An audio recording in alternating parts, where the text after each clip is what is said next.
ठीक। तो बेटा कंसंट्रेशन हम लोग लास्ट क्लास में डेमो ले रहे थे, है ना, मतलब कुछ कंसंट्रेशन के बारे में पढ़े थे।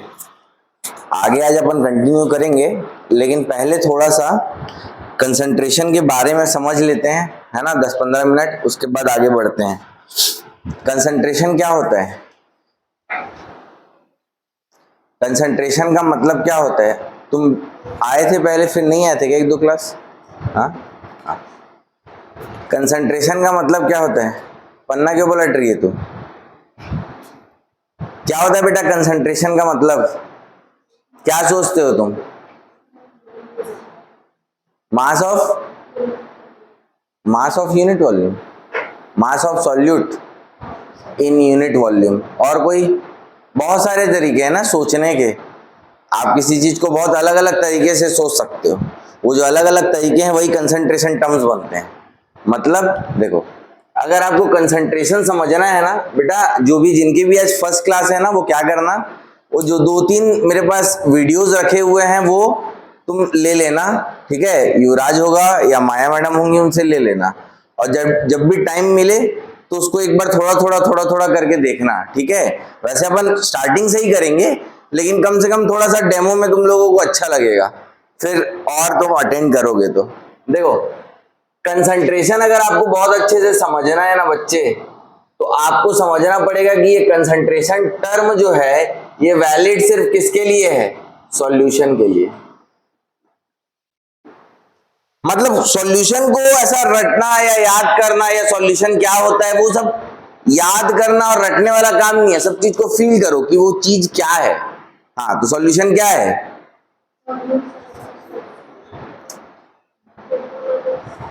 सॉल्यूट प्लस रेत लिया, सॉल्यूट, पानी लिया, सॉल्वेंट, मिला दिया, तो क्या बन गया? तू तो बोली ना बेटा सॉल्यूट प्लस सॉल्वेंट सॉल्यूशन होता है करके। कांच के टुकड़े लिया, कचरा लिया, पानी लिया, मिला दिया, सॉल्यूशन बन गया। तो ये जो सॉल्यूट और सॉल्वेंट बोलने की जो कहानी है ना, उसको खत्म करो। ये सब बकवास चीजें नहीं करना, रट रहे हो बस। पढ़ लिए कि क्या होता है सॉल्यूशन। जैसे सॉल्यूशन को सोचे तो हाँ, सॉल्यूट और सॉल्वेंट ही तो बोलते थे, उसको समझ, मतलब सॉल्यूट और सॉल्वेंट बोल रहे हो तो उसको, वो जो क्या होता है सॉल्यूशन को समझ थोड़ी रहे हो तुम तो सिर्फ रट रहे हो उसको। समझो सॉल्यूशन क्या होता है। सॉल्यूशन होता है होमोजीनियस मिक्सचर। क्या होता है? Homogeneous mixture. हाँ, अब ये होमोजीनियस मिक्सचर क्या होता है? होमोजीनियस मिक्सचर क्या होता है? समझो, मैंने क्या लिया बेटा? वाटर लिया। यहां पे भी वाटर लिया और यहां पे भी वाटर लिया। यहां भी वाटर है और यहां पे भी क्या है? वाटर। ये जो पहला जो बीकर है, पहला जो ये कंटेनर है, इसको हम लोग ए बोल देते हैं। यहाँ पे हम लोगों ने मिट्टी, रेत, कचरा, कागज, जो मन में आया वो डाल दिया, ठीक है। यहां पे मैंने क्या किया बेटा? सॉल्ट डाल दिया या फिर शुगर मैंने ऐड कर दिया और मिला दिया। तो दो अलग अलग प्रकार का मिक्सचर बना। दोनों का जो कंसेप्ट है मिक्सचर बनने का वो सेम है, अलग अलग। क्या है? अलग अलग है। यहां पे क्या हुआ, वो जो कचरा है कोई यहां पे बैठ गया, कोई तुम मिला रहे हो तो थोड़ा सा एनर्जी मिल गई, तो यहां हो गए, यहां हो गए, कुछ यहां हो गए, कुछ यहां हो गए। थोड़ी देर बाद ये नीचे सेटल डाउन हो जाएंगे। तुम इसको ऐसे उल्टा कर दोगे तो सब इस साइड आ जाएंगे। इसको ऐसा रोटेट कर दिए तो सब इस साइड आ जाएंगे, ग्रेविटी की वजह से। आगे नहीं बोला ना एक बार? यहां पे ऐसा कुछ नहीं होगा। यहां पे सॉल्ट और शुगर जाएंगे और यूनिफॉर्मली क्या हो जाएंगे बेटा? डिस्ट्रीब्यूट हो जाएंगे। क्या हो जाएंगे? यूनिफॉर्मली डिस्ट्रीब्यूशन होगा सॉल्यूट पार्टिकल का। Uniformly distribution of one substance into another substance. ये जो यूनिफॉर्मली डिस्ट्रीब्यूशन हुआ ना, एक जैसा हर जगह उसका जो जिस तरीके से वो पार्टिकल्स डिस्ट्रीब्यूट हुए हैं उनकी डेंसिटी हर जगह सेम रहेगी। ऐसा नहीं सर कॉर्नर में ज्यादा रहेंगे ऊपर कम रहेंगे, नहीं, हर जगह सेम रहेगी। दूसरी बात, ये नीचे नहीं बैठेंगे, क्योंकि नीचे बैठने लगे मान लो तो धीरे धीरे बॉटम साइड में जो डेंस ज्यादा उस सब्सटेंस जो मिला हुआ है उसकी डेंसिटी बढ़ते जाएगी, तो फिर क्या यूनिफॉर्मली डिस्ट्रीब्यूशन हुआ। ये जो यूनिफॉर्मली डिस्ट्रीब्यूशन है ना बेटा, इसी को हम लोग होमोजीनियस मिक्सचर बोलते हैं, और होमोजीनियस मिक्सचर को ही क्या बोला जाएगा, सॉल्यूशन बोला जाएगा। तो जब यूनिफॉर्मली डिस्ट्रीब्यूशन होता है दो या दो से ज्यादा सब्सटेंस का किसी दूसरे सब्सटेंस में, उसको हम लोग क्या बोलते हैं बेटा, सॉल्यूशन। क्या बोलते हैं, क्या बोलते हैं, जब क्या होगा, यूनिफॉर्मली डिस्ट्रीब्यूशन होगा। उसका टेक्निकल टर्म क्या है, होमोजीनियस मिक्सचर। ये क्या है, हेट्रोजीनियस है। इसका कोई माई बाप ही नहीं है, मतलब कोई कंसेप्ट ही नहीं है। इसको तुम क्या पढ़ोगे, इसको तो तुम ऐसे थोड़ा टेढ़ा रख दो, सब ऐसे नीचे ऐसे मिला दो, तो कोई कभी ज्यादा कहीं कम तुम बता सकते हो कि कोई पार्टिकल कब ज्यादा रहेगा कहाँ कम रहेगा, नहीं। तो जो चीज हमारा कोई कंसेप्ट ही नहीं है उसको पढ़ना ही नहीं रहता है। पढ़ाना किसको है, इसको। अब इसका कंसेप्ट क्या है, तो इसका कंसेप्ट क्या है, देखो मैं होमोजीनियस मिक्सचर ही बना रहा हूं सेम सब्सटेंस का। मैं क्या कर रहा हूं, होमोजीनियस मिक्सचर ही बना रहा हूं सेम सब्सटेंस का। देखो जैसे यहां पे मैंने 2 लीटर वाटर लिया, यहां पे भी मैंने 2 लीटर वाटर लिया, समझ में आया क्या। और यहां पे मैंने 50 ग्राम क्या कर दिया, NaCl डाल दिया, और यहां पे मैंने क्या किया बेटा, 100 ग्राम NaCl डाल दिया। अब ये 50 ग्राम NaCl गया, पूरे 2 लीटर में यूनिफॉर्मली डिस्ट्रीब्यूट हो गया, बोलो हाँ। ये 100 ग्राम 2 लीटर में गया और यूनिफॉर्मली डिस्ट्रीब्यूट हो गया, बोलो हाँ। ये भी पूरा डिस्ट्रीब्यूट हुआ, ये भी पूरा डिस्ट्रीब्यूट हुआ, बोलो। तुम्हारा जो घुलने वाला सब्सटेंस है वो भी सेम है दोनों में, घुलाने वाला जिसमें घुल रही है वो चीज वो भी सेम है। समझ में आया क्या चीज का डिफरेंस है, पता है, दोनों ही होमोजीनियस मिक्सचर है। यहां पे तुम मान लो तुमने क्या किया बेटा, 1 लीटर लिया, 1 लीटर सॉल्यूशन को बाहर निकाला, तो वहां पे कितने NaCl आएंगे, 25। क्यों, क्योंकि 50 ग्राम पूरे के पूरे 2 लीटर में यूनिफॉर्मली डिस्ट्रीब्यूट हो गया, तो हर 1 लीटर के पास कितना गया, 25 ग्राम पर लीटर। यहां पे हर लीटर के पास कितना गया,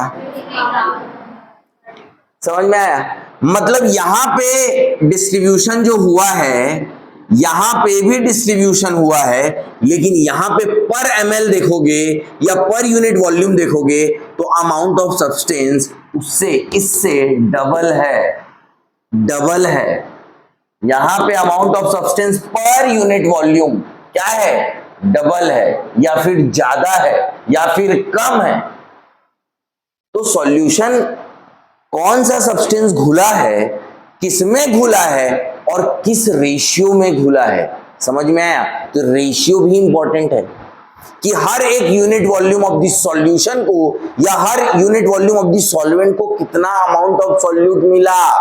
इसको कितना मिला, हर 1 लीटर को 25, इसको कितना मिला 50। तो amount of solute in a unit amount of solvent या फिर यूनिट अमाउंट ऑफ सॉल्यूशन, इसको क्या बोलेंगे, कंसंट्रेशन। इसका कंसंट्रेशन ज्यादा है इससे, समझ में आया बेटा।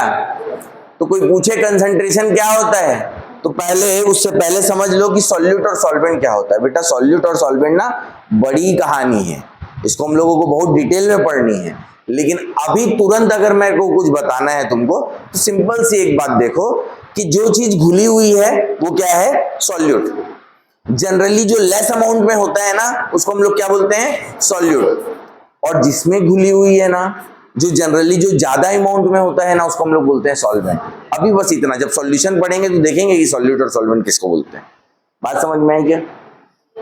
तो अगर आपको कंसंट्रेशन को एक्सप्रेस करना है तो आपको बोलना है कि अमाउंट ऑफ सॉल्यूट, क्या, amount of solute in a unit amount of solvent और यूनिट अमाउंट ऑफ सॉल्यूशन, कि यूनिट अमाउंट ऑफ सॉल्यूशन में कितना सॉल्यूट है या यूनिट अमाउंट ऑफ सॉल्वेंट के साथ में कितना सॉल्यूट है।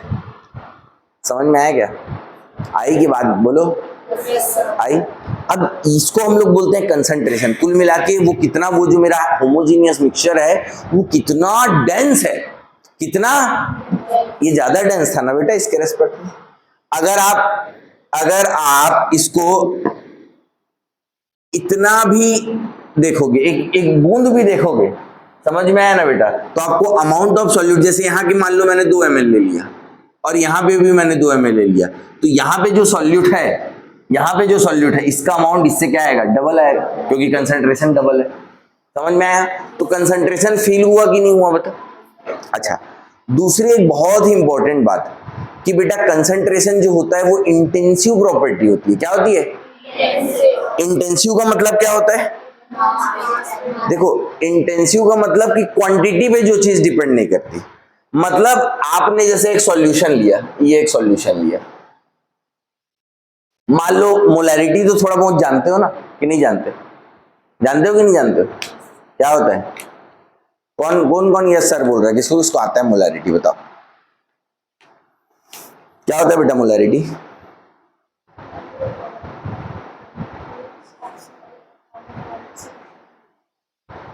ऐसे अपॉन क्यों बोलते हो? मैं फॉर्मूला पूछा क्या? मैं क्या बोला? मोलैरिटी क्या होती है? तुम और मोलैरिटी का फॉर्मूला बता रहे हो मेरे को। हाँ, क्या होता है बेटा मोलैरिटी? क्या होता है? अरे तुमसे नहीं पूछा मैं। हाँ, क्या होता है मोलैरिटी? क्या होता है मोलैरिटी? हाँ, बोलो बोलो बोलो।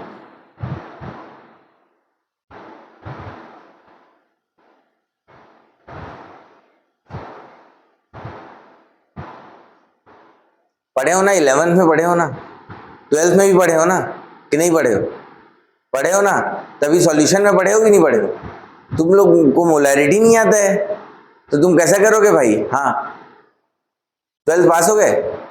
बधाई हो। हाँ, बोल बोल बोल बोलना। हाँ बोलो,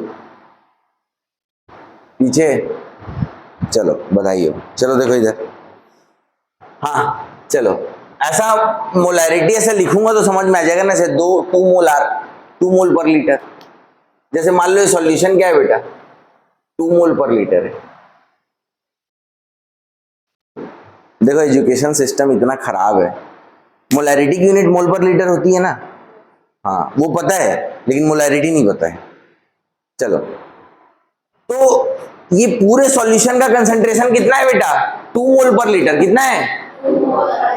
अगर मैं इसका 1 ml लूंगा तो उसका कंसंट्रेशन कितना रहेगा? 2 मोल पर लीटर। अगर मैं इसका इतना ले लूंगा तो उसका कंसंट्रेशन कितना रहेगा? 2 मोल पर लीटर। अगर मैं इसका आधा ले लूंगा तो कितना रहेगा? 2 मोल पर लीटर। अगर इसकी एक ड्रॉप ले लूंगा तो कितना रहेगा? 2 मोल पर लीटर। मतलब मेरे पास जो सॉल्यूशन रखा हुआ है, क्या है? रखा हुआ है, जो सॉल्यूशन बना बुना है रखा हुआ है, इसका, इस पूरे का जो कंसंट्रेशन होता है ना बेटा, इसकी एक बूंद का भी वही कंसंट्रेशन होगा, इस आधे सॉल्यूशन का भी वही होगा, 1/4 का भी वही होगा, एक चम्मच ऐसे निकाल लेंगे तो भी वही होगा। तुम कितनी क्वांटिटी निकाल लो, कंसंट्रेशन तुम्हारे अमाउंट के लेने से नहीं बदलता है। जो कंसंट्रेशन इस पूरे सॉल्यूशन का है, आप इसका कितना भी अमाउंट लो, उस सॉल्यूशन का उतना ही कंसंट्रेशन होगा। तो कंसंट्रेशन क्या है बेटा? एक इंटेंसिव प्रॉपर्टी। क्या है? Intensive property. बात समझ में आई बेटा? चलो, एक सॉल्यूशन समझ में आया आप लोगों को? कंसंट्रेशन समझ में आया है? आ गया है? कंसंट्रेशन किसको बोलते हैं? मोलैरिटी समझ में नहीं आई है उसको देखो, थोड़ा सा मोलैरिटी करेंगे फिर मोल फ्रैक्शन सीधे पढ़ेंगे। ठीक है, चलो मोलैरिटी देखो। मोलैरिटी के थ्रू मैं थोड़ा सा कंसंट्रेशन तुम लोगों को और समझाने की कोशिश करूंगा। ठीक है, कि कंसंट्रेशन क्या होता है।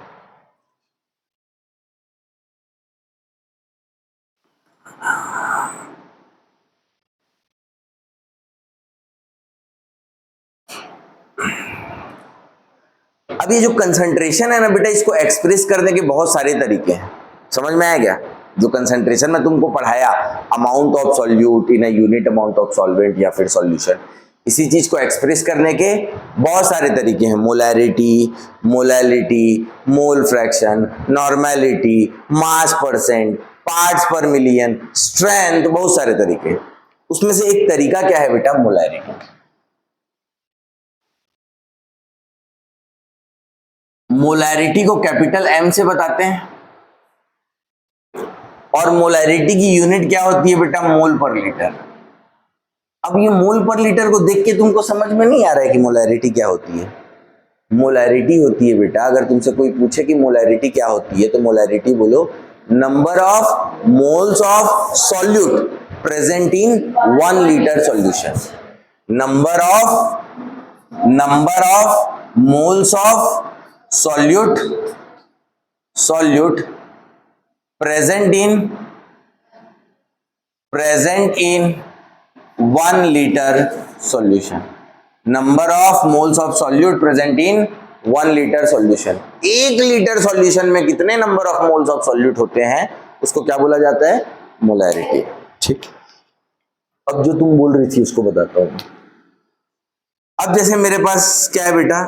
ये एक सॉल्यूशन है, इसमें मेरे को पहले से बता दिया गया है कि ये 2 लीटर सॉल्यूशन है, 2 लीटर सॉल्यूशन है और इस 2 लीटर सॉल्यूशन में टोटल 10 मोल्स डिसॉल्व्ड है।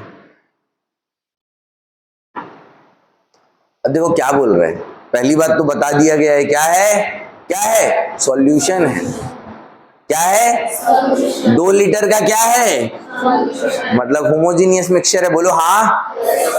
मतलब ये 10 मोल इस 2 लीटर में पूरे पूरे क्या हो गए हैं? यूनिफॉर्मली डिस्ट्रीब्यूट कर गए हैं।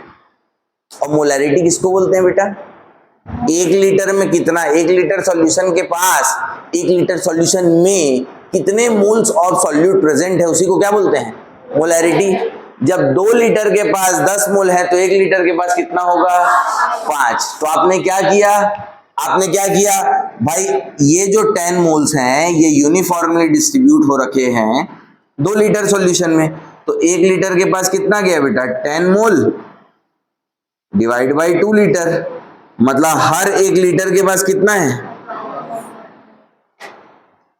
तो 5 मोल पर लीटर, मतलब हर 1 लीटर के पास कितने मोल्स ऑफ सॉल्यूट प्रेजेंट है? 5। तो आपने फॉर्मूला बताया था बेटा मेरे को, समझ में आया? हम ऐसा तुम्हारे साथ नहीं, हर किसी के साथ है कि हम क्या कर रहे हैं ना, वो क्या है उसको जानने की कोशिश नहीं करते। हम बस एक फॉर्मूला पता है उसको, एक बार बताओ ये मेरे को नहीं आता है, अगर मेरे को ये आता है तो क्या मैं खुद डिराइव नहीं कर लूंगा? अभी मैं कोई फॉर्मूला बताया भाई 10 मोल है, मेरे को पता है कि सॉल्यूशन क्या है, मेरे को पता है कि कंसंट्रेशन क्या होता है, मेरे को पता है कि मोलैरिटी, हर 1 लीटर सॉल्यूशन में जितने मोल्स ऑफ सॉल्यूट होंगे उसको क्या बोलते हैं? मोलैरिटी। तो 10 मोल 2 लीटर में यूनिफॉर्मली डिस्ट्रीब्यूट हो गए, तो हर 1 लीटर के पास कितना गया? 5 मोल। तो ये हमको 5 मोल पर लीटर जो है बेटा ये बता रहा है कि सॉल्यूशन में हर 1 लीटर के पास कितना मोल है? 5 मोल है। समझ में आया?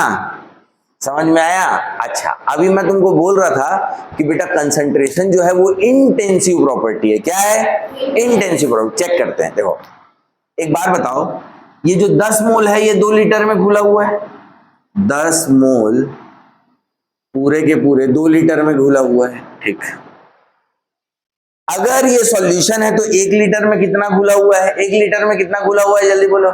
5 मोल घुला हुआ है। 5 मोल 1 लीटर में घुला हुआ है। अगर मैं इसका 500 ml लूंगा, 500 ml, 1 लीटर का आधा, तो उसमें कितना घुला हुआ है? 2.5 मोल घुले हुए हैं। तो यहां पे 10/2 करो, 5 आएगा। यहां पे 5/1 करो, 5 आएगा। 2.5 क्योंकि पर लीटर लेते हैं ना बेटा, तो 500 तो लीटर नहीं ml है, तो इंटू 1000 करेंगे कि नहीं करेंगे? देखो 5 आएगा।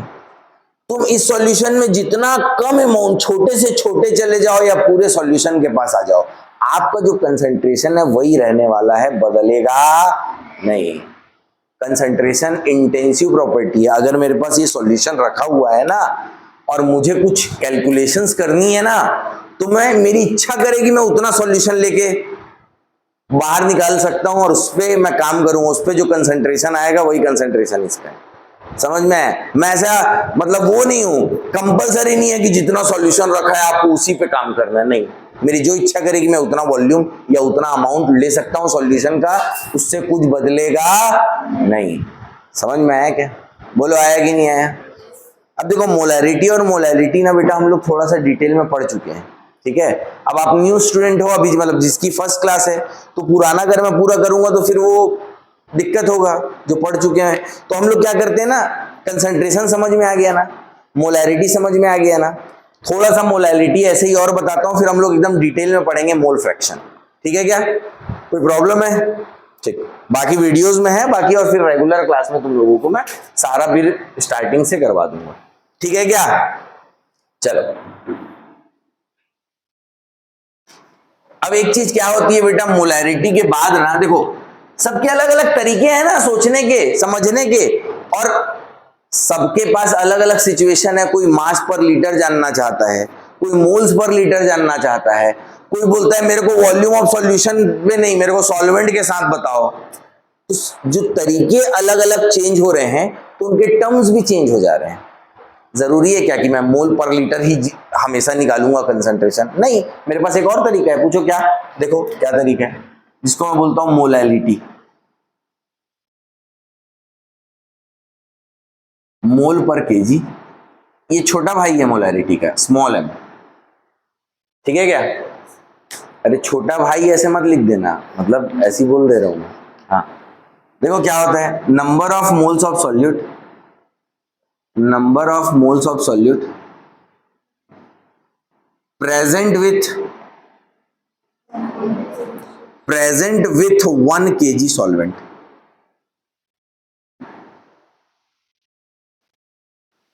Number of moles of solute present with 1 kg solvent. Simple सी बात है, देखो मेरे को सॉल्यूशन जो है, बेटा वो दिया हुआ है, बोल रहा है कि 5 kg सॉल्वेंट है। इस सॉल्यूशन में क्या दिया हुआ है? अब सॉल्यूशन का वॉल्यूम नहीं दिया है, अब बोल रहा है कि सॉल्वेंट 5 kg सॉल्वेंट है, ठीक है, और उसमें 25 मोल्स सॉल्यूट के प्रेजेंट है। क्या है? 25 मोल्स किसके प्रेजेंट है? सॉल्यूट के।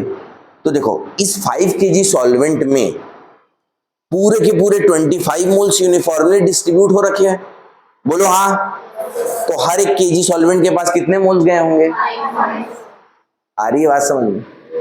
भाई 5 kg सॉल्वेंट रखा हुआ था, उसमें 25 मोल्स गया, वो 25 मोल्स क्या हो गए? यूनिफॉर्मली डिस्ट्रीब्यूट हो गए। हर एक केजी सॉल्वेंट के साथ में कितने मोल्स ऑफ सॉल्यूट है? 5। कैसे आया? तुमने क्या किया, 25 मोल्स लिया, डिवाइड बाय 5 kg कर दिया, तो तुमको समझ में आ गया बेटा कि पर केजी 5 मोल्स, पर केजी सॉल्वेंट के साथ 5 मोल्स ऑफ सॉल्यूट प्रेजेंट है। ये मोलैलिटी है।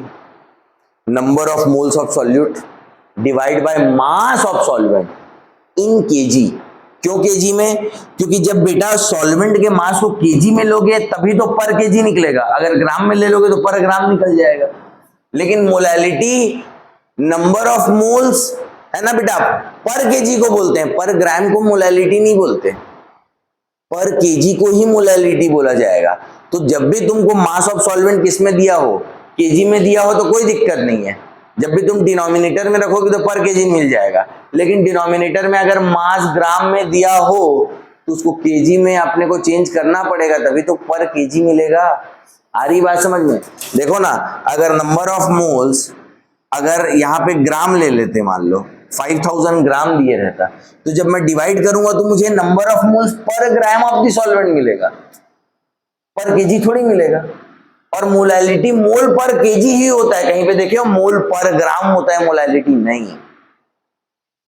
सर वो मास ही तो है ना, अरे मास है, कोई दिक्कत नहीं, समझ में आया, लेकिन पर केजी जो आप कैलकुलेट करोगे उसी को मोलैलिटी बोलेंगे, पर ग्राम को मोलैलिटी नहीं बोलेंगे। बात समझ में आ रही है बेटा? बोलो आ रही है कि नहीं आ रही है? देखो जो अच्छा लगे नोट कर लो, अभी तो सिर्फ तुम लोगों को बस थोड़ा थोड़ा समझते चलना है।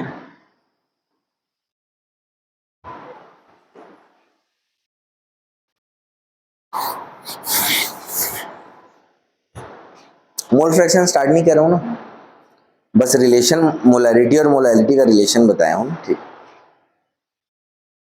ये एक ही क्लास में करवाया था क्या पूरा, कि दो क्लास में करवाओ? दो क्लास में। अपलोड हो गया है ना लेक्चर?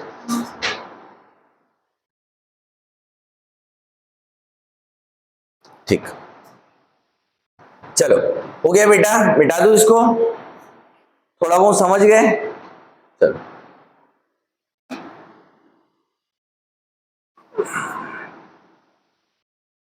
अब आ जाओ बेटा मोल फ्रैक्शन पे।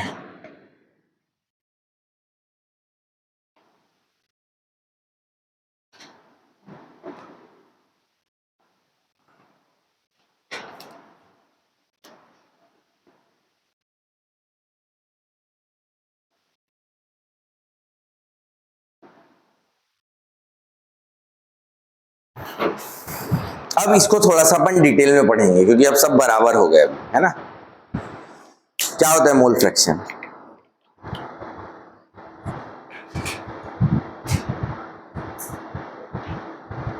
नहीं रटे हो इसको? हाँ, क्या होता है बेटा मोल फ्रैक्शन?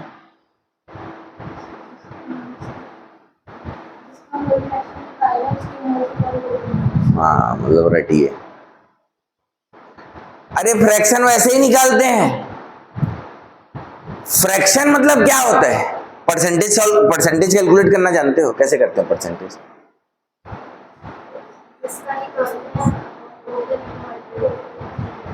ये कैसे आया? फ्रैक्शन इन 200 करते हैं तो परसेंटेज आता है। यहाँ पे बॉयज का फ्रैक्शन क्या है? तो बॉयज कितने हैं? 1 2 3 4 बॉयज हैं, 5 और ये 6 हो गए, 6 बॉयज, टोटल 18 स्टूडेंट्स बैठे हैं, 6 बॉयज हैं, तो क्या क्या होगा? फ्रैक्शन कैसे होगा? 6/18। और गर्ल्स का फ्रैक्शन निकालूंगा तो ये फ्रैक्शन क्या होता है? Out of 1। जैसे मेरे को इसको ये कैसे हुआ भाई, मेरे को पता था कि भाई टोटल 18 स्टूडेंट्स हैं, उस 18 स्टूडेंट्स में 6 क्या है बेटा? बॉयज हैं। अगर टोटल एक स्टूडेंट होता तो उसमें बॉयज का फ्रैक्शन कितना होता? 6/18। ये 18 इधर आ गया। तो जब भी मैं कोई एक में वैल्यू कैलकुलेट करता हूं वो फ्रैक्शन होता है। बोलो हाँ। ऐसे ही तो सीखे हो ना बचपन से, क्लास 6 7 8 में फ्रैक्शन कैसे निकालते हैं। टोटल डिनोमिनेटर में होता है और न्यूमरेटर में आप जो भी वैल्यू जिसका आप फ्रैक्शन निकाल रहे हो उसकी वैल्यू लेते हैं। बोलो हाँ। अब एक में हम लोगों ने कैलकुलेट किया, वो फ्रैक्शन हो गया। अगर मैं इसी को 100 में कैलकुलेट करूंगा तो क्या हो जाएगा? परसेंटेज बन जाएगा। 100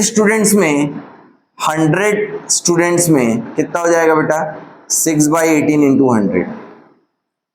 तो फ्रैक्शन क्या होता है और परसेंटेज क्या होता है, बात समझ में आ गई ना। जब आप आउट ऑफ 100 कोई चीज कैलकुलेट कर रहे हो वो परसेंट है, जब आप एक में कोई चीज निकाल रहे हो तो वो फ्रैक्शन है।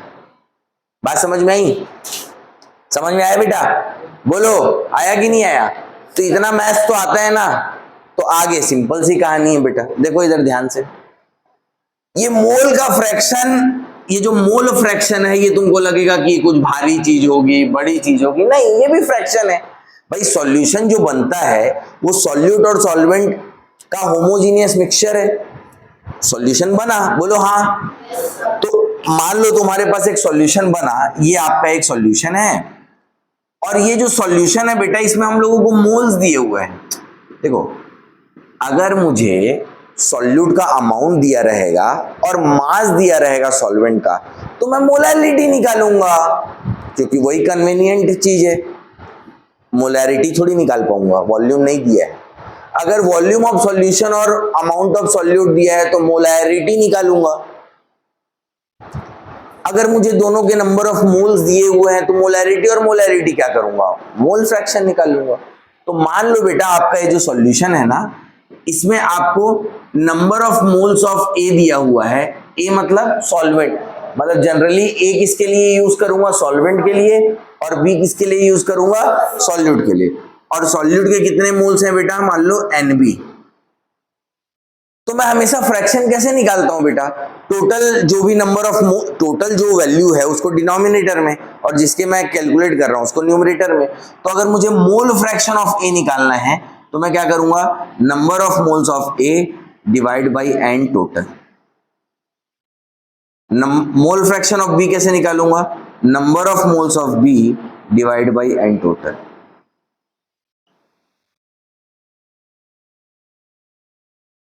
यही तो तरीका है ना फ्रैक्शन निकालने का, मैं कुछ चमत्कार थोड़ी कर रहा हूं। नॉर्मल जो तुम 6 7 से फ्रैक्शन पढ़ रहे हो उसी को बता रहा हूं बेटा कि ये ऐसा ही है। समझ में आ गया? अच्छा, जरूरी थोड़ी है बेटा कि हमारे पास सिर्फ एक सॉल्वेंट में एक ही सॉल्यूट मिला रहे, भाई एक से ज्यादा सॉल्यूट भी मिले हुए हो सकते हैं। मान लो यहाँ पे सी भी होता, क्या होता बेटा, सी भी होता तो उसके भी नंबर ऑफ मोल्स लेता, तो मोल फ्रैक्शन ऑफ सी भी निकलता N C by N total. मान लो यहाँ पे कोई कंपोनेंट डी भी होता तो उसका भी मोल फ्रैक्शन निकलता।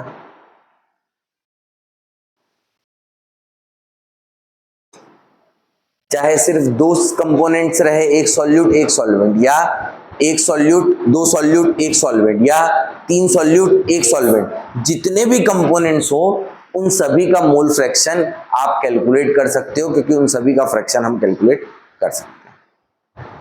अब जैसे तुम परसेंटेज निकालते हो, जैसे इसी का मान लो परसेंटेज निकालते, तो सब का परसेंटेज निकाल रहे हो और उन सारे का परसेंटेज निकालते हो और सम करते तो कितना होता, 100 होता ना, एग्री करते हो ना? तो जैसे परसेंटेज में बेटा सम करोगे तो 100 होता है ना, वैसे सारे फ्रैक्शंस का सम क्या होता है, 1 होता है। फ्रैक्शंस का सम क्या होता है, 1 होता है। तो फ्रैक्शंस का सम 1 होता है।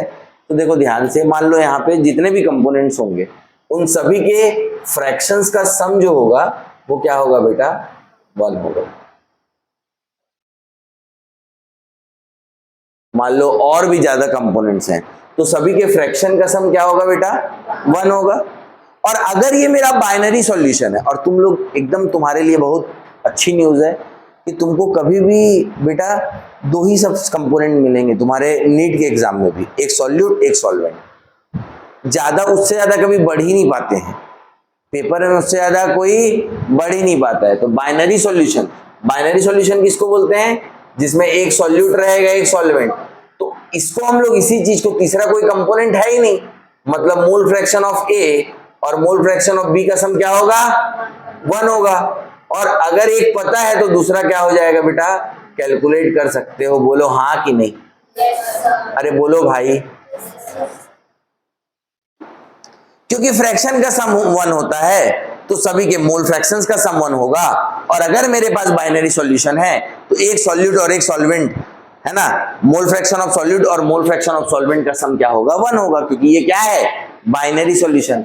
ये सिर्फ तभी वैलिड करेगा जब सिर्फ दो ही कंपोनेंट रहेंगे। 8 10 कंपोनेंट हो गए और तुम तो हमको यही पढ़े थे मोल फ्रैक्शन ऑफ ए और मोल फ्रैक्शन ऑफ बी का सम 1 होता है, तो फिर गड़बड़। ऐसा नहीं है कि मैं कोई नई चीज पढ़ा रहा हूं, सब तुम जानते हो, लेकिन तुम कभी वैसे सोची ही नहीं थी, सोची थी। तो सोचना इंपॉर्टेंट है बेटा, उसके बाद तो सब आसान है।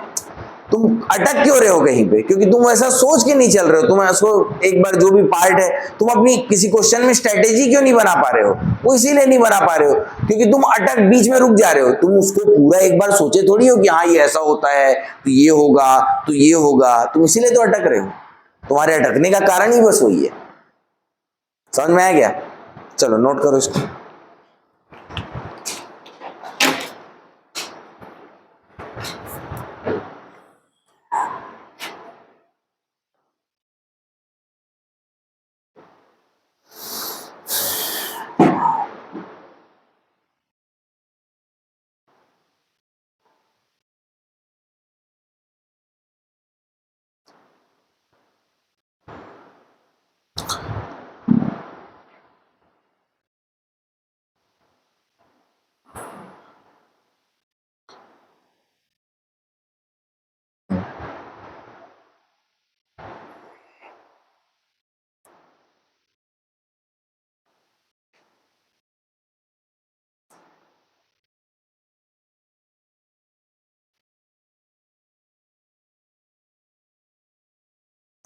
तुम लोगों को वहाँ टैगोर नगर में पढ़ा दिया था कि? हाँ, पढ़ा दिया था। अरे तो थोड़ा ही पढ़ाना पड़ेगा बेटा, पूरा पूरा पढ़ाऊंगा तो फिर दूसरी बार पढ़ाऊंगा तो तुम लोग खुद बोर हो जाओगे।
हो गया। अब इससे पहले हम लोग कंसंट्रेशन के बारे में क्या पढ़ रहे थे बेटा? कि स्पेशल चीज की कंसंट्रेशन क्या है, बोलो।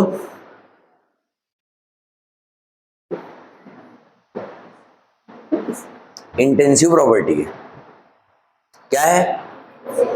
इंटेंसिव। मोल फ्रैक्शन तो निकाल लोगे ना, नंबर ऑफ मोल्स का फ्रैक्शन है total and total number of moles. Weight दिया रहेगा तो पहले नंबर ऑफ मोल्स निकालना, मास फ्रैक्शन मत निकालने लग जाना।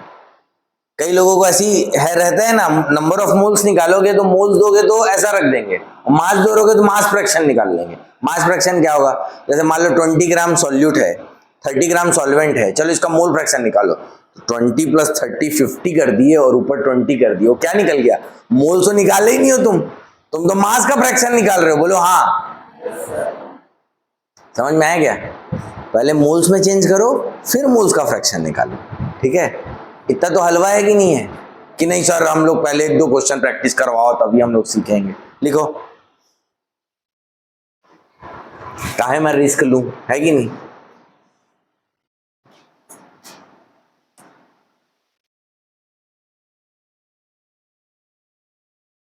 यूरिया का 6 ग्राम वाटर के 0.9 ग्राम के साथ में है। नहीं, एक काम करो 1.8 ग्राम के साथ में, ठीक है?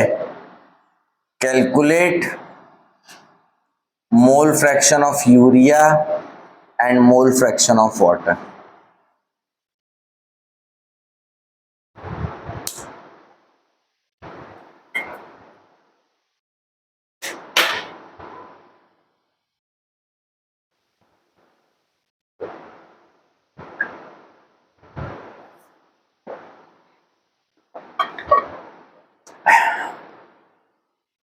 यूरिया का मोलर मास आता है ना कितना? 60 और वाटर का 18। ठीक बेटा सुनो तो एक मिनट मेरी बात सुनो यार, तुम लोग बना लेना, बहुत अच्छे स्टूडेंट हो तुम लोग। जैसे कोई चीज बराबर है दो चीज तो परसेंटेज में क्या होगा? एक का 50 और फ्रैक्शन में 0.5। पूछ रहा था, ऐसी बना लो।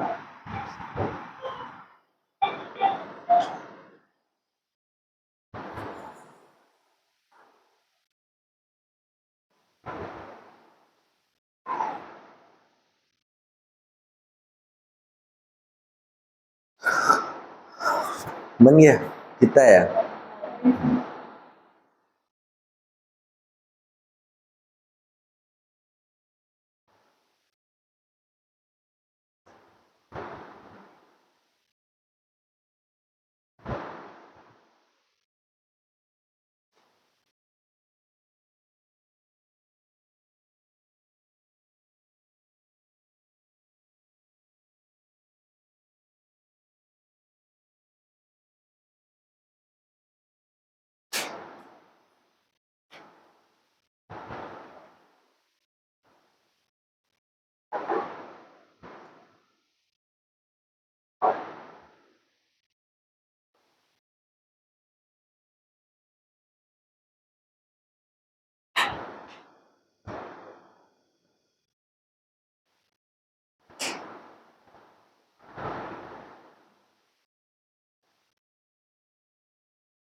बन गया?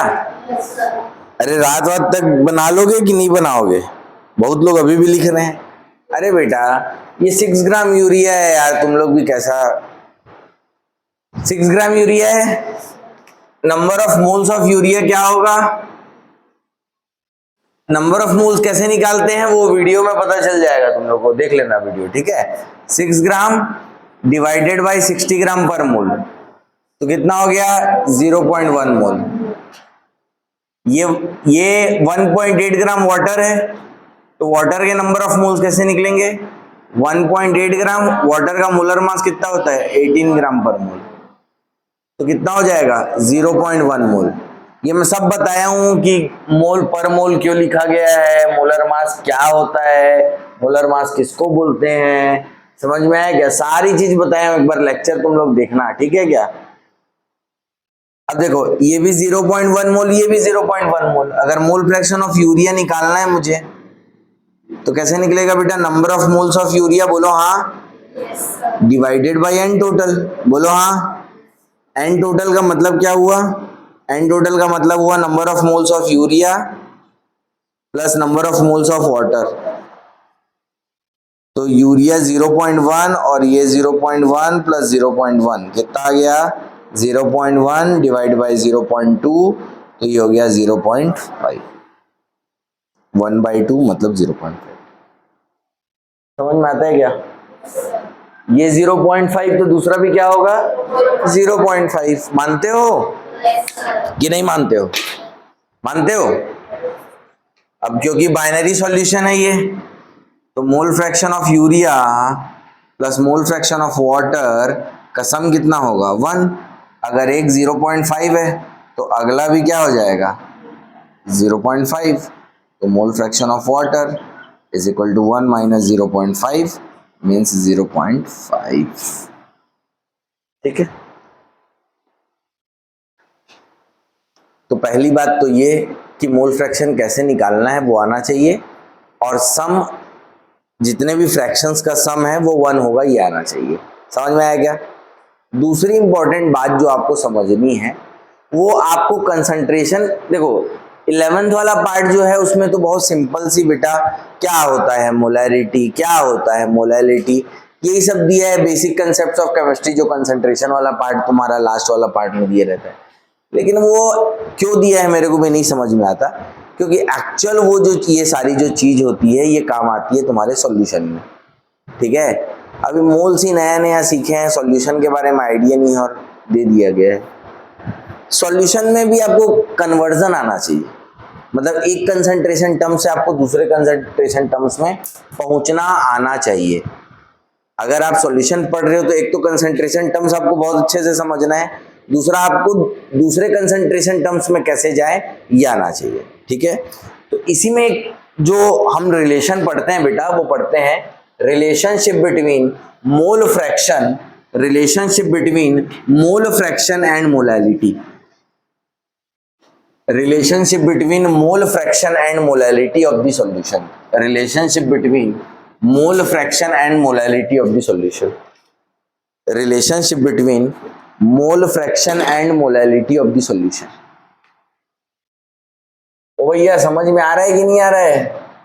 हाँ आ रहा है कि नहीं आ रहा है? पीछे इधर तुमको आ रहा है? अच्छे से आ रहा है कि नहीं? आ जा रहा है, अब आप कोशिश कर रहे हो, हम भी थोड़ा लगा लेंगे ऐसा। हाँ आ रहे हैं ना? ठीक है, रिलेशनशिप बिटवीन मोलैलिटी, अब कोई मोल फ्रैक्शन को पहले लिख दिया होगा तो परेशान मत होना, मतलब वही है molality and mole fraction of solution. इसका मतलब क्या हुआ बेटा? इसका मतलब समझो, जैसे मेरे पास एक सॉल्यूशन दिया हुआ है, ठीक है, तो इस सॉल्यूशन का मैं मोलैलिटी भी कैलकुलेट कर सकता हूं और मोल फ्रैक्शन भी कैलकुलेट कर सकता हूं, बोलो हाँ। मैं इस सॉल्यूशन की मोलैलिटी भी कैलकुलेट कर सकता हूं और इस सॉल्यूशन का मैं मोल फ्रैक्शन भी कैलकुलेट कर सकता हूं। सेम सॉल्यूशन के अलग अलग कंसंट्रेशन टर्म्स हैं, अलग अलग मैं कैलकुलेट कर सकता हूं, बोलो हाँ। लेकिन आपके पास क्या है यहाँ पे, अब देखो जैसे मोलैलिटी निकालना है तो आपको क्या दिया रहेगा, या गिवन डाटा क्या होगा, number of moles of solute और मास ऑफ सॉल्वेंट, या मोल फ्रैक्शन दिया होगा तो क्या दिया होगा आपको, नंबर ऑफ मोल्स ही दिया होगा। तो कोई भी एक डाटा आपके पास है और आपको जंप करके दूसरे डाटा में जाना है, कोई एक कंसंट्रेशन टर्म है और दूसरे कंसंट्रेशन टर्म में अगर आपको जाना है बेटा, तो आप कैसे जाओगे। तो यहां पे हम लोग किसके लिए सीख रहे हैं, रिलेशनशिप मोलैलिटी और मोल फ्रैक्शन के बीच में, मोलैलिटी और मोल फ्रैक्शन के बीच में। अगर मोलैलिटी दिया होगा आपको गिवन रहेगा तो आप मोल फ्रैक्शन कैसे कैलकुलेट करेंगे, मोल फ्रैक्शन गिवन रहेगा तो मोलैलिटी कैसे कैलकुलेट करोगे। आई बेटा बात समझ में, ठीक। अब देखो अगर मान लो मुझे मोल फ्रैक्शन दिया है, क्या दिया है, मोल फ्रैक्शन से आपको क्या समझ में आता है, जैसे किसी का मोल फ्रैक्शन, अच्छा मोल फ्रैक्शन की वैल्यू हमेशा 1 से कम रहेगी बेटा, मानते हो, फ्रैक्शन हमेशा टोटल वैल्यू के रेस्पेक्ट में कोई एक वैल्यू तुम निकाल रहे हो तो हमेशा 1 से कम आएगा ना, ज्यादा आएगा क्या। जैसे तुम लिए थे टोटल सॉल्यूशन जो है वो 10 मोल का है और सर उसमें सॉल्यूट 15 मोल हो सकते हैं क्या, 11 मोल हो सकते हैं क्या, 10 मोल हो सकते हैं क्या। या तो प्योर कंडीशन है तो 10 के 10 मोल सॉल्वेंट है, या 10 के 10 मोल सॉल्यूट है, या 10 में से कुछ सॉल्यूट है कुछ सॉल्वेंट है। कभी ऐसा नहीं हो सकता कि लिए टोटल 10 मोल और आ रहा है 15 मोल, समझ में आ रहा है ना। तो किसी भी सॉल्यूशन में मोल फ्रैक्शन किसी भी कंपोनेंट का बेटा लेस देन 1 होता है। सॉल्यूशन बोल दिया ना, मतलब कम से कम 2 सब्सटेंस तो है ना वहां पे, समझ में आया। तो मोल फ्रैक्शन लेस देन हमेशा क्या आएगा, 1 रहेगा। अगर कोई प्योर लिक्विड है तो उसका मोल फ्रैक्शन आप बोल सकते हो, अगर कोई प्योर लिक्विड ए है तो उसका मोल फ्रैक्शन ए बोल सकते हो। अगर कोई प्योर लिक्विड बी बोल दो, प्योर लिक्विड बोल रहा हूं इसका मतलब वहां पे ए नहीं है, और प्योर लिक्विड ए बोल रहा हूं मतलब वहां पे बी नहीं है। लेकिन अगर सॉल्यूशन है तो हमेशा याद रखो कि mole fraction of A less than 1, mole fraction of B भी लेस देन 1, क्योंकि दोनों का सम 1। ठीक है क्या, बोलो बेटा। अच्छा फिर से क्या बोल रहा था मैं ये कह रहा था बेटा कि मान लो आपको मोल फ्रैक्शन दिया हुआ है। अगर आपको मोल फ्रैक्शन दिया हुआ है इसका मतलब आपको क्या पता है। जैसे मान लो किसी का मोल फ्रैक्शन 0.2 दिया है, इसका मतलब क्या है, क्या दिया हुआ है। बेटा एक काम कर, तू जब मुंह धो गया जा जा जल्दी लिया। नींद आ रही है ना, नहीं आ रही है, इसकी आंख भी वैसी ही है। हाँ वही तो, ऐसा लगता है सो रही है ये। हाँ ठीक है पहन ले चश्मा तू। हाँ समझ में आया क्या, क्या बोला मैं कि अगर आपको मोल फ्रैक्शन दिया हुआ है इसका मतलब आपको क्या पता है, टोटल मोल्स में नंबर ऑफ मोल्स जिस भी कंपोनेंट का। जैसे देखो, जैसे मेरे को मान लो 0.5 मोल फ्रैक्शन दिया था, इसका मतलब क्या है पता है, मोल फ्रैक्शन अगर 0.5 दिया है कि अगर मैं सॉल्यूशन का टोटल मोल 1 मोल निकालूं तो एक में 0.5 मोल सॉल्यूट है और 0.5 मोल सॉल्वेंट है। समझ में आया। अगर मान लो किसी बाइनरी सॉल्यूशन में, क्या बोला, बाइनरी सॉल्यूशन में मोल फ्रैक्शन ऑफ सॉल्यूट 0.2 है तो मोल फ्रैक्शन ऑफ सॉल्वेंट क्या होगा 0.8। बोलो हाँ। इसका मतलब क्या है पता है कि जब मैं सॉल्यूशन का 1 मोल निकालूंगा तो हर सॉल्यूशन के 1 मोल में 0.2 मोल सॉल्यूट के होंगे और 0.2 मोल 0.8 मोल सॉल्वेंट के होंगे। मानते हो क्या, मानते हो। दूसरी इंपॉर्टेंट बात कि बेटा मेरे 1 मोल सॉल्यूशन भले 5000 मोल्स का है, इस पूरे सॉल्यूशन में सॉल्यूट और सॉल्वेंट को मिला के कितने मोल्स हैं 5000। लेकिन क्या मैं अगर इस सॉल्यूशन को 1 मोल लेके सॉल्व करूं और ये 5000 दोनों का अलग अलग कंसेंट्रेशन आएगा कि सेम आएगा? एग्री करते हो? एग्री करते हो? तो मैं यहां पे क्या सोचा देखो ध्यान से, अगर मैं मेरा सॉल्यूशन में टोटल मोल्स भले जितने भी हों, लेकिन अगर मैं टोटल मोल 1 मोल एज्यूम कर लूं तो जो भी मोल फ्रैक्शन है, जैसे ए का मोल फ्रैक्शन कितना हुआ Na/n टोटल, अब n टोटल तो 1 मैंने एज्यूम कर लिया, तो मोल फ्रैक्शन की जगह पे नंबर ऑफ मोल्स लिख सकता हूं, या नंबर ऑफ मोल्स की जगह पे अगर n टोटल 1 है तो मोल फ्रैक्शन और नंबर ऑफ मोल्स बराबर होंगे ना? होंगे कि नहीं होंगे? अगर मोल फ्रैक्शन ऑफ B के बारे में बात करूं तो Nb/n total, mole fraction of B is equal to Nb, बोलो हाँ। आई बात समझ में? क्या बोला मैं कि पहली बात आपका सॉल्यूशन कितना भी रहे, आप उस सॉल्यूशन का 1 मोल पे जो कैलकुलेशन करोगे कंसंट्रेशन का, वो पूरे सॉल्यूशन के लिए वैलिड है। तो मैं यही मान के चलूंगा कि मेरे पूरा सॉल्यूशन 1 मोल का है, मैंने 1 मोल निकाल लिया और सॉल्व किया। तो अगर मैं n टोटल 1 ले लूंगा तो जो भी मोल फ्रैक्शन रहेगा एक्चुअल में नंबर ऑफ मोल्स है वो, उस n total is equal to 1 के लिए। बोलो हाँ। इतनी बात मान गए कि नहीं माने? बोलो माने कि नहीं माने? चलो अब मोलैलिटी निकालते हैं। क्या निकालते हैं? ये सब फालतू चीज लिख ली है कि नहीं लिखे? लिखो ना, तो ये सब तुमको पता होना चाहिए था ना, लेकिन नहीं है।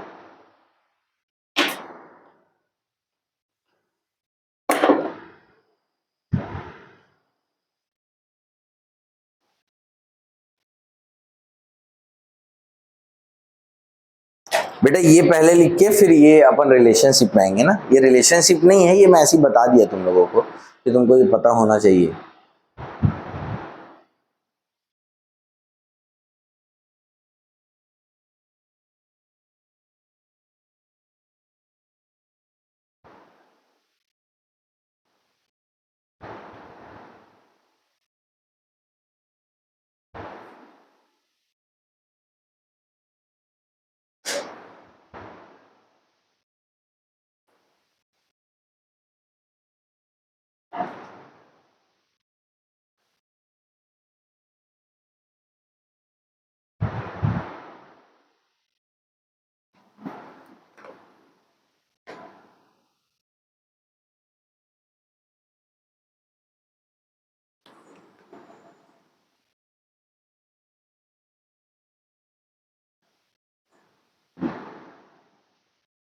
हो गया?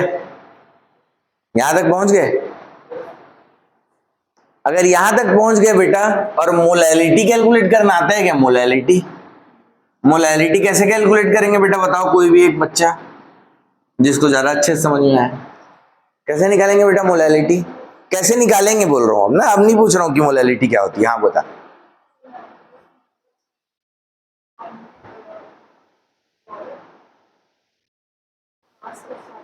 इन KG, number of moles of solute divide by mass of solvent in KG.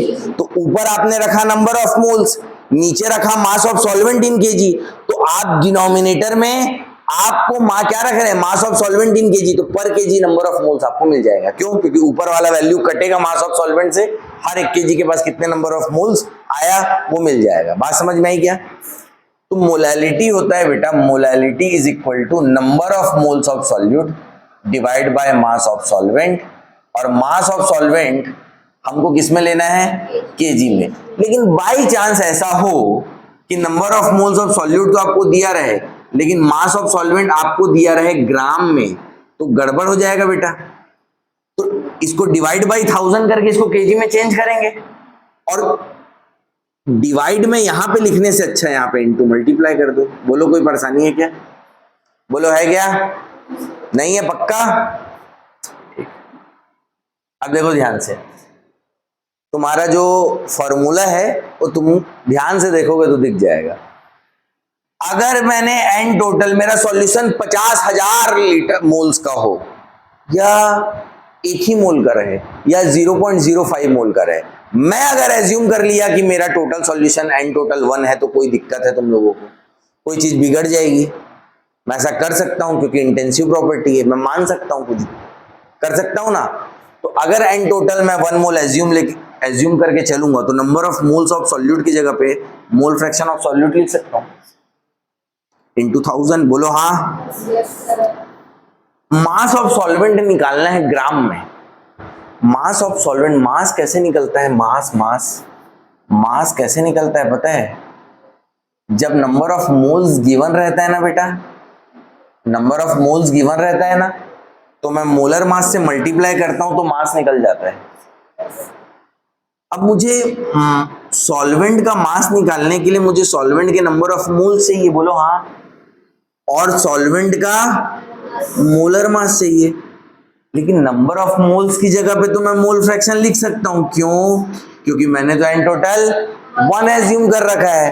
तो mole fraction of solvent into molar mass of solvent is equal to mass of solvent. अब देखो number of moles into molar mass, mass gram में आएगा ना, तो यहां पे मैंने लिख लिया mole fraction into molar mass of solvent. तो मास ऑफ सॉल्वेंट मिल गया ग्राम में, और क्योंकि ये ग्राम है तो इंटू 1000। अब देखो, अब अगर तुमको इसको, इस पूरे एक्सप्रेशन को सिर्फ मोल फ्रैक्शन ऑफ बी के टर्म्स में लिखना है, तो mole fraction of A is equal to 1 minus mole fraction of B. बोलो हाँ। Into molar mass of solvent. समझ में आता है तो हाँ बोलो, नहीं तो ना बोलो। ये आप लोगों ने कई बार बुक्स में देखे होंगे रिलेशनशिप। बोलो समझ में आया कि नहीं आया? अब देखो मुझे क्या करना है कि इसको एक बार लिख लेना है, बाकी जब भी मेरे को मेरे को कन्वर्जन की जरूरत पड़ेगी तो मैं कुछ नहीं करता, मैं सोचता हूँ number of moles n total 1 लेने पे mole fraction of A is equal to number of moles of A, और mole fraction of B is equal to number of moles of B. मुझे मोलैलिटी कैलकुलेट करने के लिए क्या चाहिए? Number of moles और mass of solvent. Number of moles मतलब ऊपर रहेगा mole fraction of B divide by, मुझे यहाँ पे चाहिए number of moles into molar mass of solvent. Number of moles की जगह पे mole fraction of A into molar mass of A. Mole fraction of A is equal to 1 minus mole fraction of B. है कि नहीं? इसको रटने की जरूरत है क्या? है क्या? बोलो सच बताओ, है क्या? कोई है क्या कि इसको रट नहीं? सर अब अभी भी आप समझा जरूर दीजिए, आप खुश हो जाओ, लेकिन मैं तो अभी भी रटूंगा या रटूंगी। ऐसा कोई है क्या? बोलो भाई। तुम लोग बोलने वालने का पैसा वैसा लेते हो क्या? हाँ बोलने का।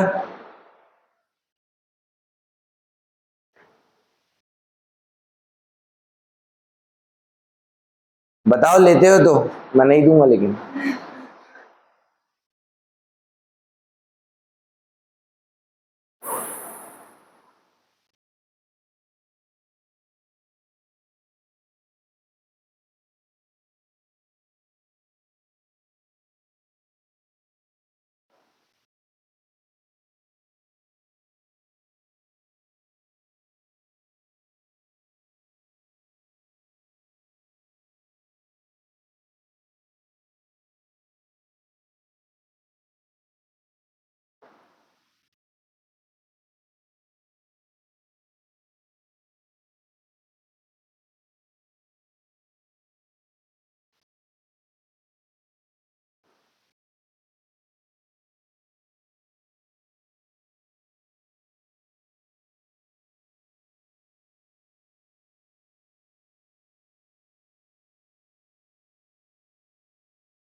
ठीक है।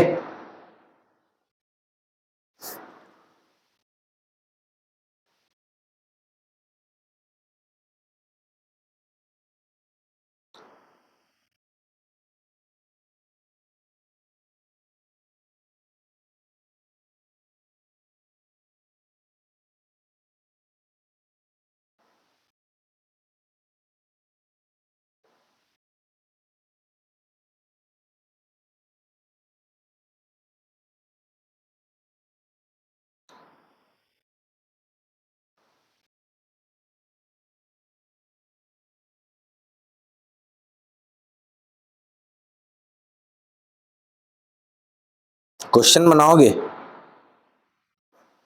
हाँ,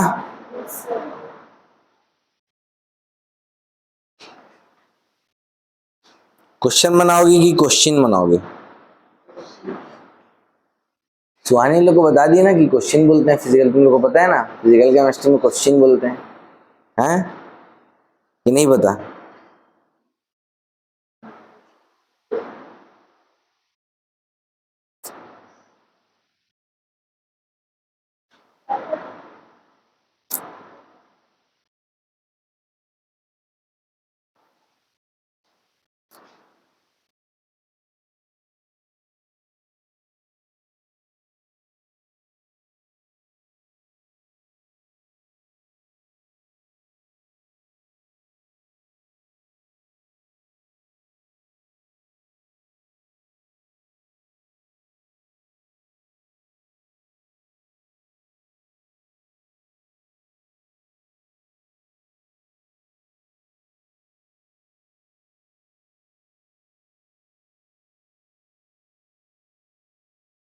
The mole fraction of a solute, the mole fraction of a solute,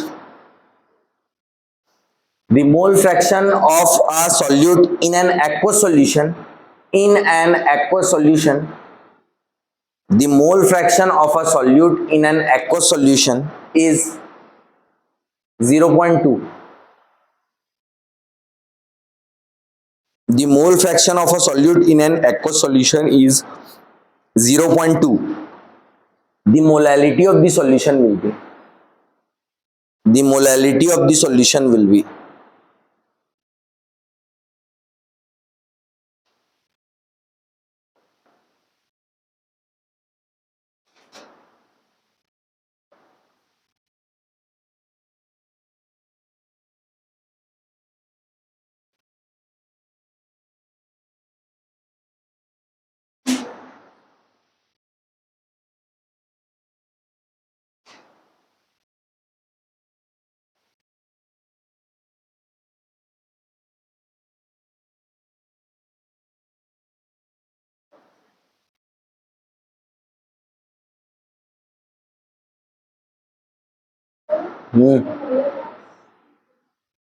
किसका, क्या है क्वेश्चन?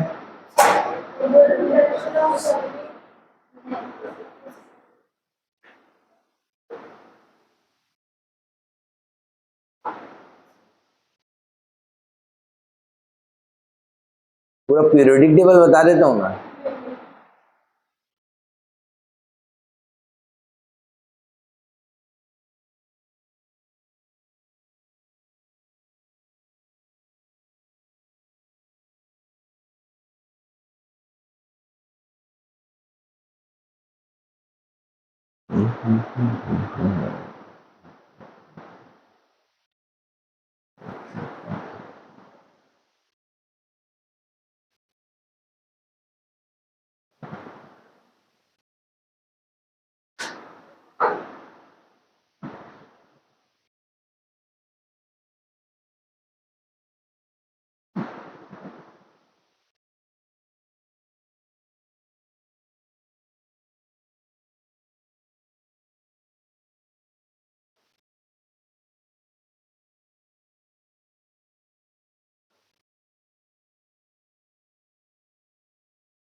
आज फर्स्ट क्लास किसकी?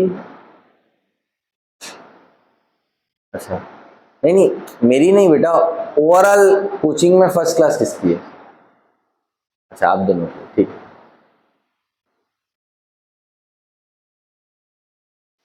बन गया। चलो देखो इधर।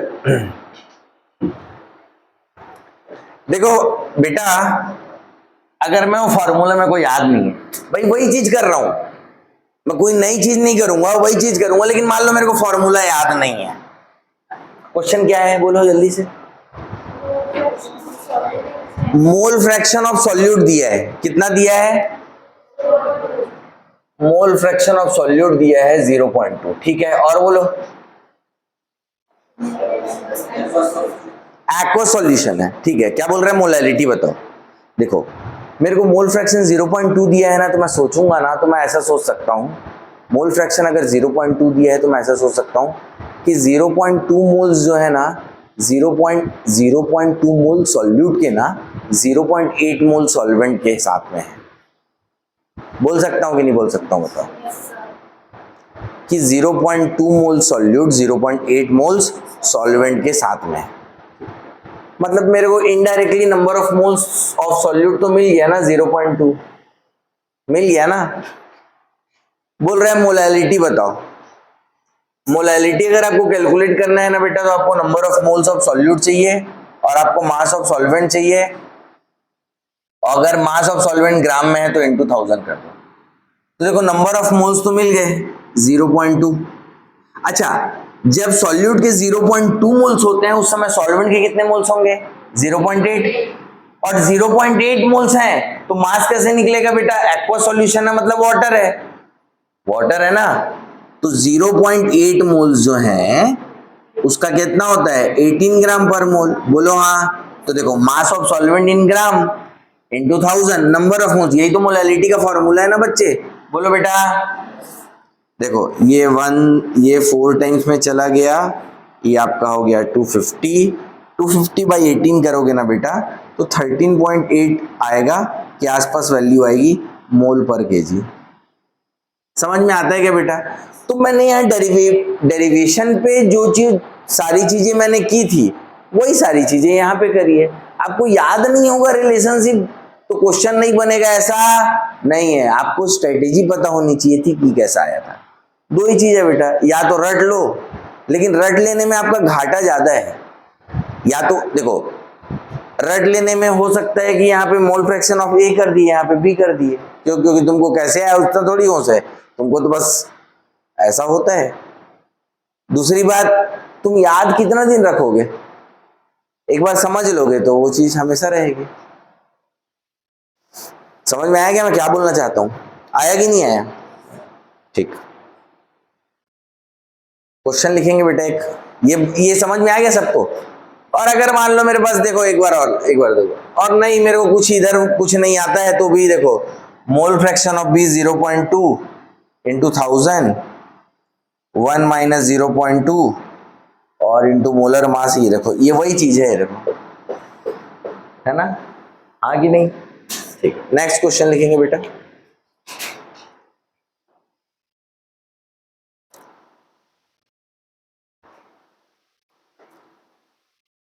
If the mole fraction of urea in water,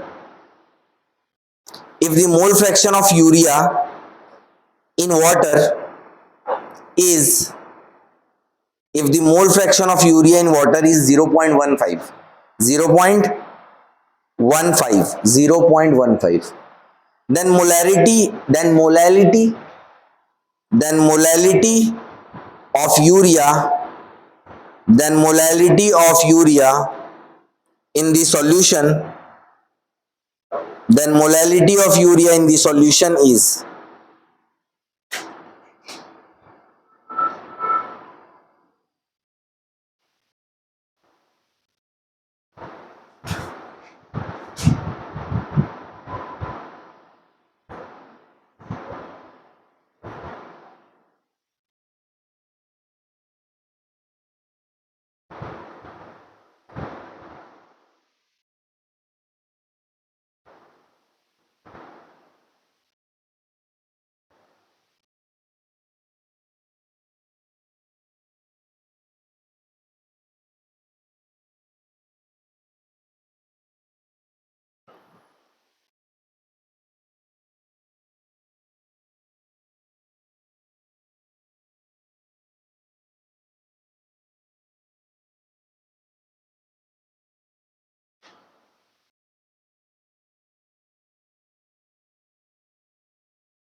हाँ बेटा,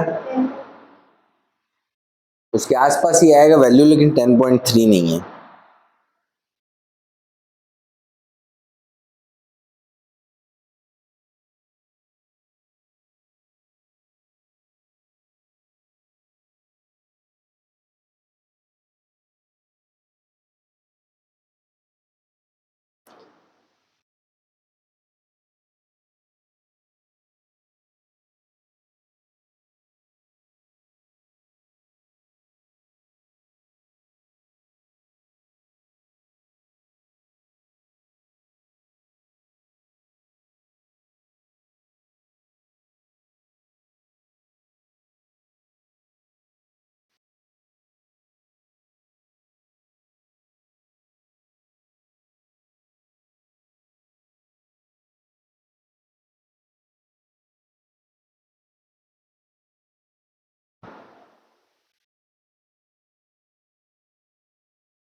हाँ बेटा,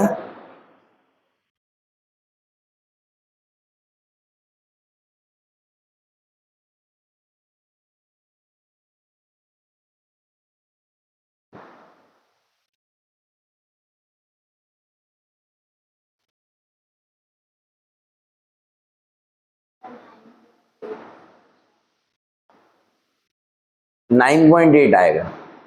क्वेश्चन क्या है बताओ?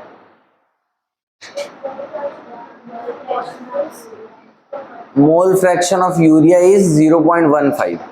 It means 0.15 moles of urea present with, अच्छा मोल फ्रैक्शन दिया था ना, हाँ तो number of moles of urea 0.15 रहेगा, तो number of moles of water कितने रहेंगे? 0.85। बन गया, और क्या है कि नहीं? देखो धीरे धीरे क्या हो रहा है, ये क्वेश्चन को जब दूसरी बार बनाए होगे तो बहुत कुछ सोचना नहीं पड़ा होगा, है कि नहीं? देखो यहाँ पे मिटा दू बेटा, ये देखो नंबर ऑफ मोल्स यूरिया के, देखो मोल फ्रैक्शन दिया है यूरिया का, बोलो हाँ, और यूरिया एक्वस सॉल्यूशन में है ना बेटा, हाँ बोलो। तो देखो मोलैलिटी निकालना है, तो number of moles of urea चाहिए, मास ऑफ सॉल्वेंट चाहिए, और अगर मास ऑफ सॉल्वेंट तुम ग्राम में लिए हो तो इनटू 1000 लेना पड़ेगा।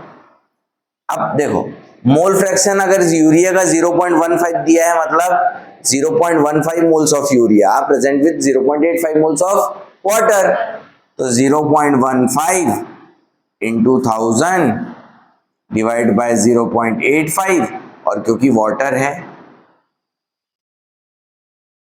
ठीक है, ये 5 से देखो, ये पहले ये डेसिमल तो कैंसिल हो गया, ये 5 3 और ये हो गया 17, बोलो हाँ। ये हो गया आपका 3000। अभी देखो ये 1000 और ये हो जाएगा 17 इंटू 6। इसको और इजी कर सकता हूं, इसको मैं 500 कर सकता हूं, और 17 इंटू क्या कर सकता हूं बेटा, 3 कर सकता हूं, है ना?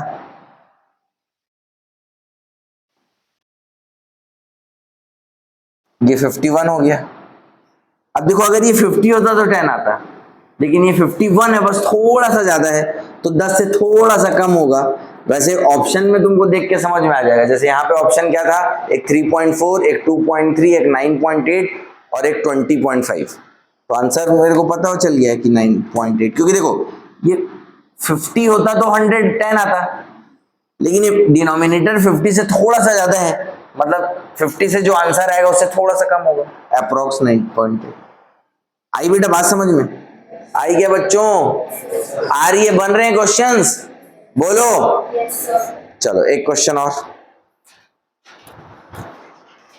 The mole fraction of the solute, the mole fraction of the solute, the mole fraction of the solute,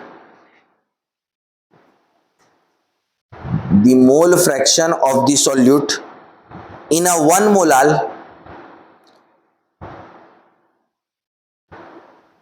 in a 1 mole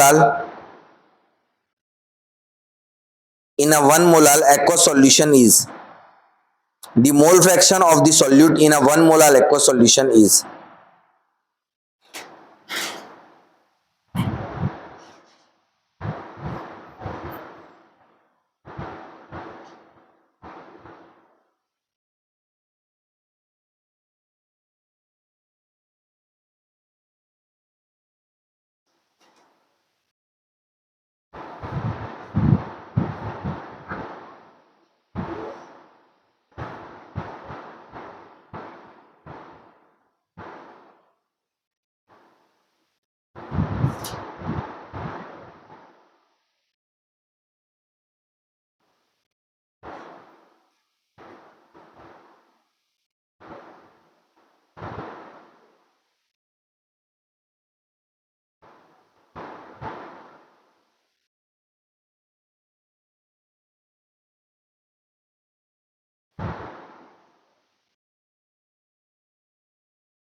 हाँ बेटा, क्या है, कोई दिक्कत नहीं है। एक मिनट, जो बोल रही है उसको मैं सॉल्व करके बताता हूँ ना। 1/56.5 0.011769। हाँ ठीक है, ठीक है, ठीक है, सही है।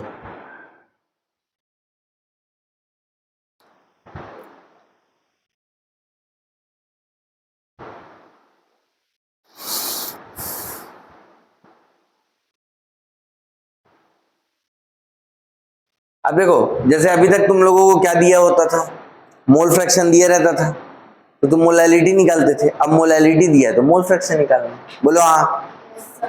फॉर्मूला यूज कर रहे हो कि अपने दिमाग से बना रहे हो? फॉर्मूला यूज कर रहे हो, चलो ठीक है।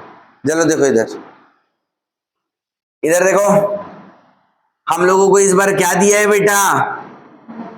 मोलैलिटी बोल रहे हैं। 1 मोलर एक्वस सॉल्यूशन का मोल फ्रैक्शन बताओ बोल रहे हैं। तो मोलैलिटी देखो, m इज इक्वल टू क्या होता है? मोल fraction of solute into 1000।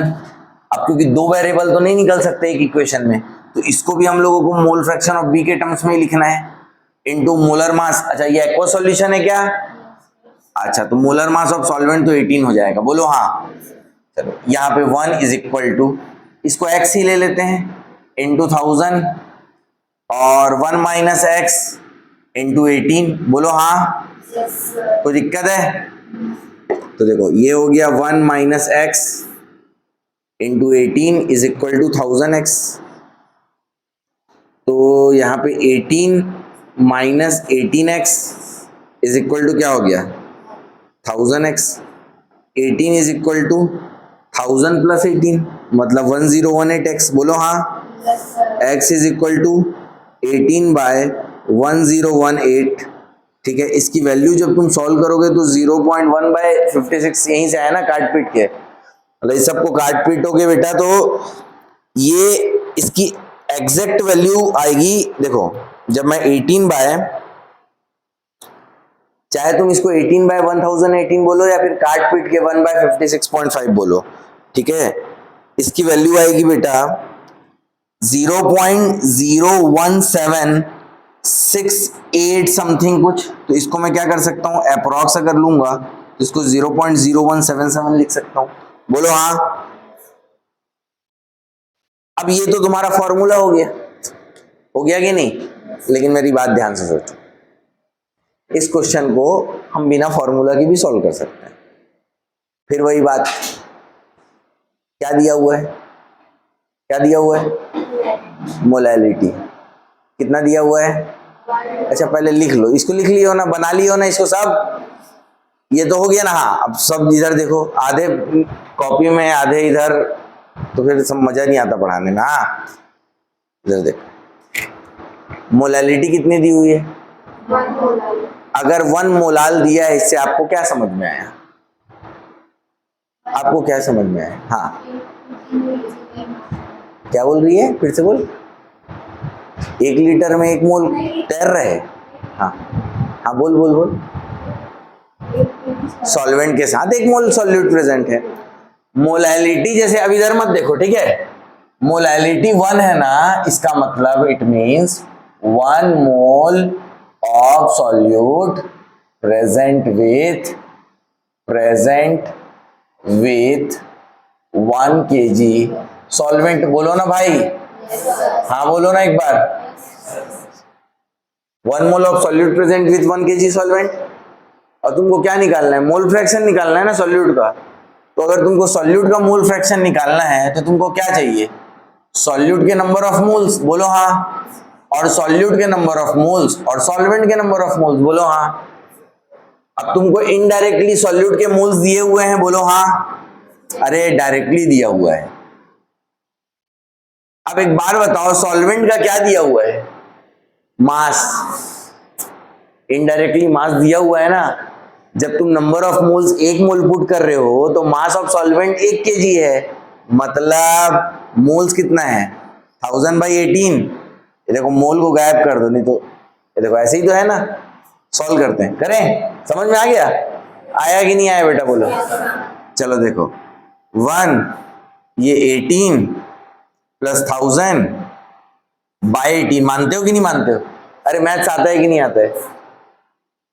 18 1018 left hand, ये लेफ्ट हैंड साइड ये है क्या, और ये राइट हैंड साइड देखो बराबर है। उधर वैल्यू ये आई थी, तो खेलो ना थोड़ा सा, कोई फॉर्मूला की जरूरत नहीं। आप सोचो, उसको सोचोगे तो बनाते जाओगे। बस आपको टर्म, अब आप बोलोगे मोलैरिटी क्या होता है? Number of moles of solute divide by volume of solution. तो उसके बाहर तो तुम जा ही नहीं पा रहे हो ना। समझ में आ रहा है मैं क्या बोलना चाहता हूं बेटा? सोचो उसके बारे में, एक बार सोचो अच्छे से यार, फिर बहुत मजा आता है सॉल्व करने में। देखो 2-3 प्रॉब्लम होती है फिजिकल केमिस्ट्री में। पहली प्रॉब्लम, क्वेश्चन समझ में ही नहीं आते हैं। गलत बोल रहा हूं? रॉल्स लॉ का पूरा फॉर्मूला पता है, कॉलिगेटिव प्रॉपर्टी पूरा पता है, RLVP पता है, सब पता है, लेकिन वो क्या बोल रहे हैं वही नहीं पता क्वेश्चन में। गलत बोल रहा हूं क्या? प्रॉब्लम ये है कि आप सोचे ही नहीं उसको। आप तो बस P0A into mole fraction of A is equal to PA। अब वो मोल फ्रैक्शन वो सॉल्यूशन का बोल रहा है कि वेपर फेज में बोल रहा है, क्या बोल रहा है? Vapour pressure of the aqua solution of urea is ये, तो नहीं पता कि ये इसको मैं PA बोलूं, P0A बोलूं कि डेल P है ये, क्योंकि सोचे ही नहीं हो। समझ रहे हो क्या बात को? तो पढ़ने का तरीका चेंज करो बेटा, ठीक है? चेंज करोगे तो बहुत आसान है, और जिस तरीके से चलोगे फिर बहुत डिफिकल्ट है। अगर तरीका सही है ना तो पैटर्न को बहुत जल्दी क्रैक कर लोगे, खत्म कर दोगे। अरे सर क्या क्वेश्चन आते हैं नीट में, ऐसा बोलोगे। और अगर पैटर्न क्रैक नहीं कर पाए, सोचने का तरीका नहीं बदले, तो क्या क्वेश्चन आते हैं सर नीट में। क्या और क्या में बहुत डिफरेंस हो जाता है। सिर्फ तुम्हारे थोड़ा सा तुम्हारे सोचने का तरीका, पढ़ तो तुम अभी भी यही रहे हो, वही भी है कि नहीं? तो बहुत आसान है।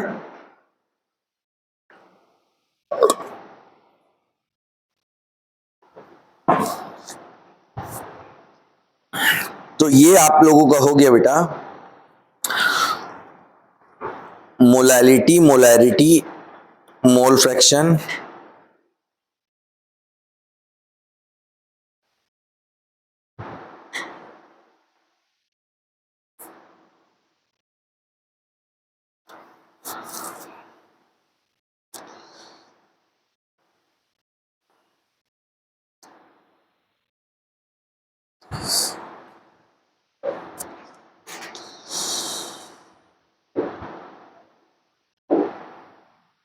है कि नहीं?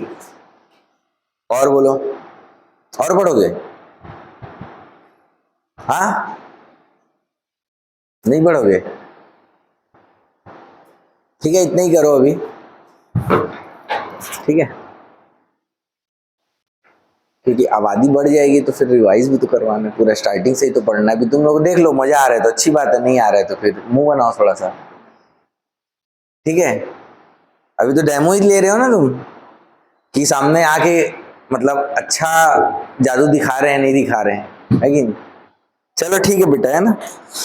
अब क्या करोगे आज, क्या करोगे? तो एक काम कर सकते हो, मोलैरिटी और मोलैलिटी के क्वेश्चन निकालो खोज के नेट से और बनाओ। जितने मोलैलिटी जहां दिखाओ बनना चाहिए, मोलैरिटी दिखा बनना चाहिए। और जो बच्चे आज बैठे हैं फर्स्ट क्लास, तो वो एक काम कर सकते हैं, वो जो बच्चे स्टार्टिंग से आ रहे हैं उन लोगों का नोट्स ले सकते हैं, ताकि एक बार लिख ले, समझ में एक बार देख लो कि क्या क्या पढ़ाया हूँ, कैसे कैसे बताया हूँ। और या फिर वो लेक्चर के लिंक ले लो, लेक्चर को पढ़ते जाओ और नोट्स बनाते जाओ। ठीक है, चलो धन्यवाद।